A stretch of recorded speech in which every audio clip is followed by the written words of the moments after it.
হাঁস পালন করে অনেক খামারি ভাই লসের মুখে পড়েছেন। কিভাবে হাঁস পালন করলে লাভবান হওয়া যায় এ বিষয়ে অনেকে জানতে চেয়েছেন আমার কাছে। আপনি যদি সঠিকভাবে হাঁস পালন করতে জানেন তাহলে অবশ্যই আপনি লাভবান হবেন ইনশাআল্লাহ। কিভাবে হাঁস পালন করলে লাভবান হওয়া যায় চলুন এই বিষয় নিয়ে আপনাদের সঙ্গে আলোচনা করা যাক। আসসালামু আলাইকুম ওয়া রাহমাতুল্লাহ। সবাই কেমন আছেন? এই মুহূর্তে যারা নূর মাস্টার ফার্মিং এর সঙ্গে যুক্ত আছেন দেশ এবং দেশের বাহির থেকে আপনাদের সবাইকে জানাই আমার অন্তরস্থল থেকে শুভেচ্ছা। আপনি যদি শুধু দানাদার খাবারের মাধ্যমে হাঁস পালন করে থাকেন তাহলে অবশ্যই আপনি লসের মুখে পড়বেন। কম খরচে কিভাবে হাঁস পালন করি আমি তা আপনাদের সঙ্গে শেয়ার করব আজকে। আমি হাঁসের খাবারের জন্য একটা নেটের ব্যবস্থা করছি। নেটের ব্যবস্থা করে আমি হাঁসের খাবারের জন্য বের হব ইনশাআল্লাহ। খরচ ছাড়া আমি কিভাবে হাঁসের খাবারের ব্যবস্থা করি দেখতে আমার সঙ্গেই থাকুন।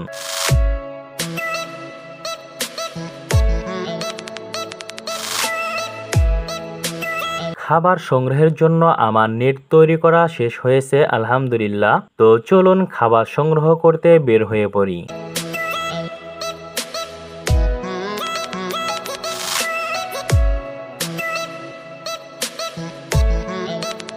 বাড়ির পাশে পুকুর আছে, পুকুরে কি আছে চলুন দেখে নেওয়া যাক। পুকুর থেকে আমি কি নিব হাঁসের জন্য দেখতে থাকুন।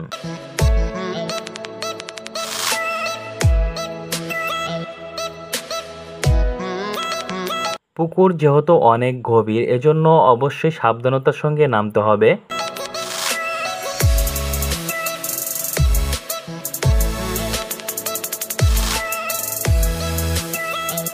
হাঁসের জন্য বেশ পুষ্টিকর খাবার এটা অনেকেই চিনতেই পারছেন। এটা আমাদের গ্রাম অঞ্চলে যে ভাষায় ডাকি বা যে ভাষায় নাম বলি তা হচ্ছে কচুরি পানা। এই কচুরি পানা আমি সপ্তাহে 2 থেকে 3 দিন আমার হাঁসগুলোকে খেতে দেই। এই কচুরি পানা আপনি নিয়মিতভাবে হাঁসগুলোকে খেতে দিবেন না, অন্ততপক্ষে সপ্তাহে 2 দিন দিতে পারেন।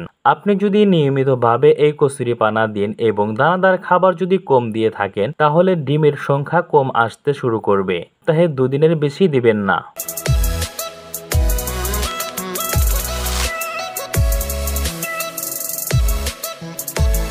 কচুরি পানা সংগ্রহ করা হয়েছে আমার, চলুন এবার বাড়িতে নেওয়া যাক হাঁসগুলোর জন্য।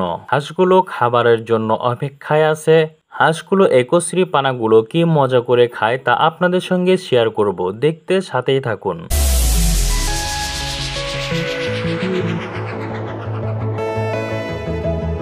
পাশেই হাঁসদের জন্য ছোট্ট একটি পুকুর করেছি আমি। পুকুরের পানিগুলো আজকে পরিষ্কার করে দিব। এই পুকুরের পানি আমি প্রত্যেক দিন পরিষ্কার করে দেই। যেহেতু ছোট্ট পুকুর এজন্য পানি খুব দ্রুত নষ্ট হয়ে যায়, এজন্য প্রতিদিন একবার করে পরিষ্কার করে দিলেই হয়ে যায়। পুকুরের পানি পরিষ্কার হয়েছে, আবার নতুন পানি দিয়ে পুরাতন পানি আবারও ফেলে দিলাম আমি। যেহেতু আমার হাঁসগুলোকে বাহিরে বের হতে দেই না, বদ্ধ অবস্থায় পালন করে থাকি, এজন্য পুকুর করা হয়েছে।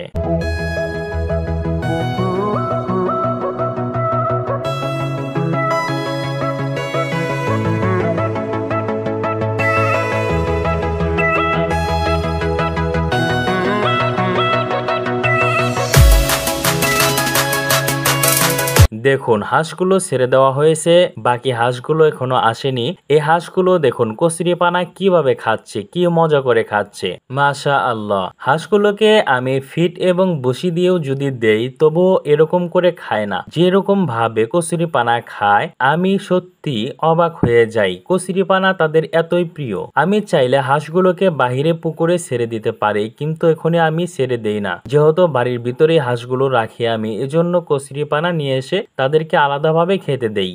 সবগুলো হাঁস এভাবেই খেয়ে নেয়।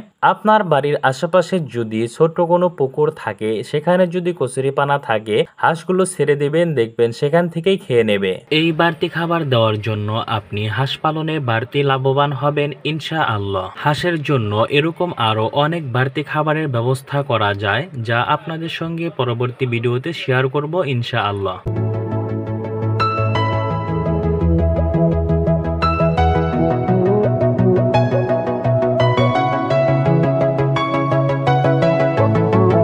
দেখুন একটা ডিম পেড়েছে, হয়তো খেতে খেতে একটা ডিম পেড়েছে, আলহামদুলিল্লাহ। এভাবে ডিম নিজ হাতে তোলা সত্যি অনেক আনন্দদায়ক, আমার কাছে ভীষণ ভালো লাগা কাজ করে। এবার বেঁচে যাওয়া কচুরি পানাগুলো পুকুরের মধ্যে দিয়ে দিব, দেখবেন কিছুক্ষণের মধ্যে এগুলো শেষ করে ফেলবে।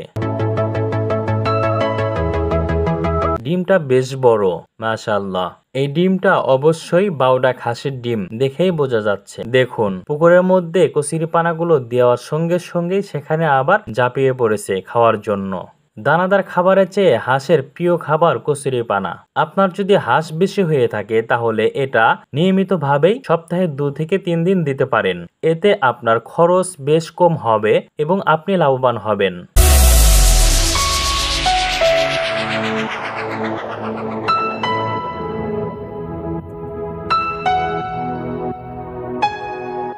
দেশি হাঁস মুরগি নিয়ে আপনার যদি কোনো মন্তব্য থেকে থাকে তাহলে অবশ্যই কমেন্টের মাধ্যমে জানাবে, সঠিক উত্তর দেওয়ার চেষ্টা করব ইনশাআল্লাহ। আপনার প্রিয় পশু পাখি নিয়ে নিয়মিত ভিডিও দেখতে সাবস্ক্রাইব করে নূর মাস্টার ফার্মিং এর সঙ্গেই থাকুন। আল্লাহ হাফেজ।